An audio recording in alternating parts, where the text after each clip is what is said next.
আমি তোমাকে খুব ভালোবাসি অপর্ণা। হ্যাঁ বন্ধুরা, এমনটাই বললো আর্য। তাই সম্পূর্ণ জানতে ভিডিওটিতে লাইক দেওয়া, চ্যানেলটি সাবস্ক্রাইব করে দেখতে থাকুন। গল্পের শুরুতে দেখা যাবে অপর্ণাকে এসে কিছু গুন্ডারা তুলে নিয়ে যেতে চায়। তখন আর্য আর নিজের রাগটা নিজের কাছে সামলাতে না পেরেই এগিয়ে আসে। তারপরে গুন্ডাদেরকে অনেক মারধর করে। তখন অপর্ণাও এসে একটা গুন্ডাকে মারে। তখন আরেকটা গুন্ডা এসে আর্যকে বাড়ি দেয় পিছনে। তখন আর্য পড়ে যায়। আর অপু এসে স্যার বলে চিৎকার করে ওঠে। তখন সেই ছেলেটাই অপুকে টেনে নিয়ে যেতে থাকে। তখন আর্য উঠে বলে, দাঁড়া, একদমই ভুল করিস না। তাহলে কিন্তু তোদেরকে মেরে এমন অবস্থা করব না যে তোরা নিজেদের অবস্থা নিজেরা দেখলেই ভয় পাবি। তখন এই বলে আর্য আবার উঠে দাঁড়ায়। তারপরে গুন্ডাদেরকে অনেক মারধর করে, যা দেখে অপর্ণা অবাক হয়ে আর্যর দিকে তাকিয়ে থাকে। তখন গুন্ডারা সেখান থেকে ভয়ে পালিয়ে যায়। আর আর্যর কাছে আসে অপর্ণা আর বলে, স্যার আপনার লাগেনি তো? স্যার, আপনি ঠিক আছেন তো? তখন আর্য বলে, হ্যাঁ আমি ঠিক আছি। দেখেছো, তোমাকে আমি বারবার বলেছিলাম। অপর্ণা তুমি দাঁড়াও, আমাকে রেখে এখান থেকে কোথাও যেও না। তখন অপু বলে, সরি স্যার। তারপরেই আর্য অপুকে বলে, আবহাওয়ার অবস্থাও ভালো নয়, আমাদেরকে যে কোনো একটায় যেতে হবে জায়গায়, একটা গাড়ি তো পেতে হবে। তখনই দেখা যাবে ঝড় বৃষ্টি শুরু হয়ে যায়। আর তখন আর্য আর অপু সেখান থেকে অন্য জায়গায় সরতে থাকে। তখন আর্য নিজের ব্লেজারটা খুলে অপর্ণার মাথায় ধরে আর দুজন একসঙ্গেই সেখান থেকে যেতে থাকে। তখন অপর্ণা আর্যর দিকে তাকিয়ে থাকে, দুজন দুজনকে দেখে। ওইদিকে দেখা যাবে কিঙ্কর আর্যকে খুঁজতে থাকে। তখন গাড়ি নিয়ে আর্যকে খুঁজতে খুঁজতে আর্যর গাড়ির কাছে চলে আসে কিঙ্কর। তখন আর্যর গাড়ি দেখে কিঙ্কর পুরো চমকে যায় আর বলে, এই তো, এই তো আর্যর গাড়ি, কিন্তু গাড়িটা এখানে। আর্য কোথায়? আর্য কোথায় গেল? তখন এই বলে আর্যকে খুঁজতে থাকে কিঙ্কর, কিন্তু কোথাও আর্যকে খুঁজে পায় না। ওইদিকে দেখা যাবে অপর্ণার বাবা মা অপর্ণাকে ফোন করতে থাকে, কিন্তু অপর্ণার ফোনটা সুইচ অফ। সুইচ অফ দেখে তারা খুব চিন্তা করতে থাকে আর বলে, অপর্ণার বা কিছু হয়ে গেল না তো? আমার অপুমার কিছু হয়ে গেল না তো? এই বলেই খুব চিন্তা করতে থাকে তারা। তারপরেই অপুর মা বলে, দেখো আমি আর এখানে বসে থাকতে পারছি না, মেয়েটার কোনো খোঁজ পাচ্ছি না, মোবাইলটাও বন্ধ। কি হলো বলো তো? মেয়েটার তো এখন গাড়িতে থাকার কথা, কিন্তু মেয়েটা তো কোনো খোঁজ পাচ্ছি না। তখনই অপুর বাবা বলে, তাই তো। তখন অপুর মা বলে, চলো আমরা অফিসে যাই, গিয়ে মেয়েটার একটা খোঁজ দেখি পাই কিনা। তখন অপুর বাবা বলে, চলো, তাহলে চলো। ওইদিকে দেখা যাবে অপু আর আর্য একটা হোটেলে যায়। তখনই হোটেলের ম্যানেজারকে গিয়ে বলে আর্য, আচ্ছা, দুটো রুম হবে? তখন ম্যানেজার জানায় যে না, এই হোটেলে একটাই রুম খালি আছে স্যার, আপনাদের থাকলে এক রুমই থাকতে হবে। তখন অপর্ণা আর্যর দিকে তাকিয়ে থাকে। তখন আর্য বলে, দেখুন, দুটো রুমের ব্যবস্থা আপনি করে দিতে পারলে করে দিন। তখন ম্যানেজার বলে, না স্যার, সরি, এই হোটেলে একটি রুমই খালি আছে।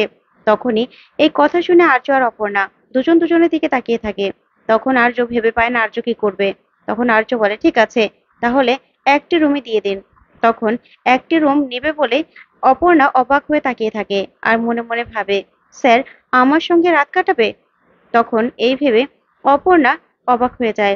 তারপরে দেখা যাবে রুমের চাবি নিয়ে রুমের ভিতরে চলে যায় আর্য আর অপর্ণা। ওইদিকে কিঙ্কর পাগলের মতো আর্যকে খুঁজতে থাকে, কিন্তু কোথাও আর্যকে খুঁজে পায় না। তখনই কিঙ্কর কেউ একজনকে ফোন করে আর ফোন করে বলে, আর্যর গাড়ি হাইওয়েতে রয়েছে। আচ্ছা, তুমি খবর নাও, শিলিগুড়ি যাওয়ার বাসটা কোথায় আছে আর তার 15 নম্বর সিটে অপর্ণা বসু আছে কিনা। তুমি খবর নাও, বা যদি নাও থাকে তাহলে কোথায় নেমেছে সেটাও তোমাকে খবর নিতে হবে, বুঝতে পেরেছো? আর একটা প্রাইভেট ব্যাপার, সেখানে আর্য আছে কিনা সেটাও তোমাকে খোঁজ নিতে হবে, বা আর্য যদি নাও থাকে তাহলে কোথায় নেমেছে সেটাও তোমাকে খোঁজ নিতে হবে। তখনই এই বলে কিঙ্কর ফোনটা রেখে দেয়। তখন কিঙ্কর আর্য বলে চিৎকার করতে থাকে আর বলে, আর্য কোথায় চলে গেলি তুই? কোথায় চলে গেলি? তখন এই কথাগুলো বলে কিঙ্কর বলে, আমি এই ভয়টাই পাচ্ছিলাম, সেটাই সত্যি হলো।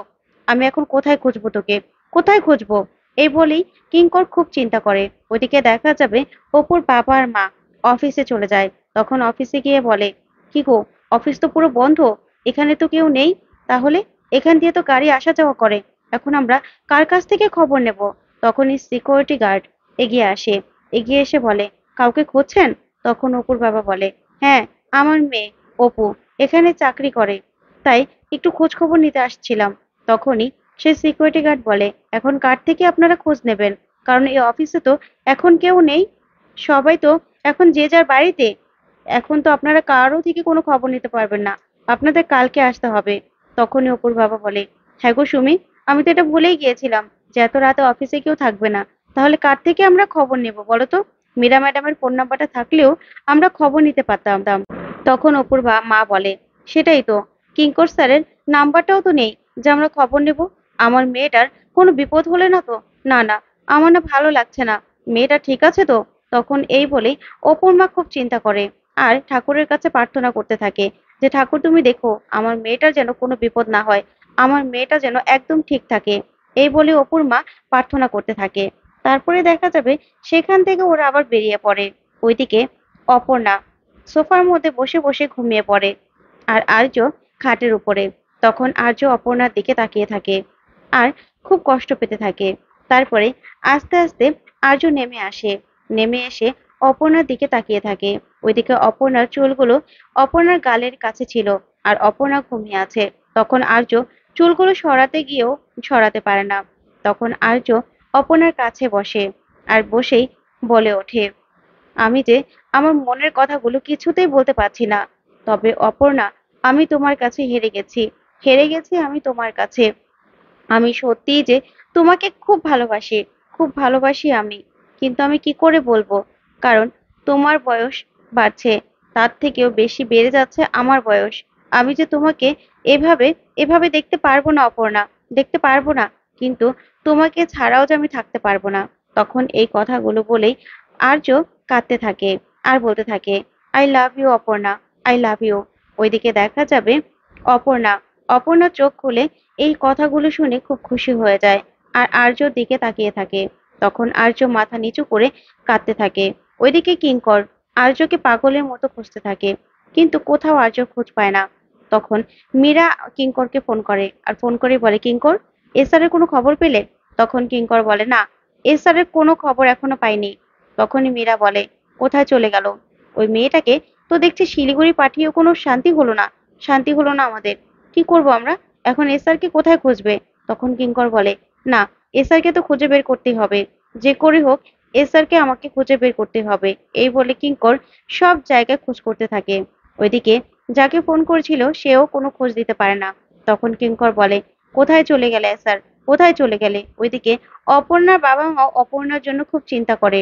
এদিকে অপু আজর কথাগুলো শুনে মনে মনে খুব খুশি হয় আর মনে মনে বলে, স্যার, আপনাকে সেই নিজের মনের কথাগুলো বলতে হলো তো, বলতে হলো তো আপনার, আপনি শেষ পর্যন্ত নিজের মনের কথাগুলো বলতে বাধ্য হলেন, তাই তো? আমি তো এটাই চেয়েছিলাম যে আপনি আপনার মনের কথাগুলো আমাকে খুলে বলুন। এবার এবার কি করবেন? ওইদিকে আর্য আর্য মাথা মাথা নিচু করে কাঁদতেই থাকে।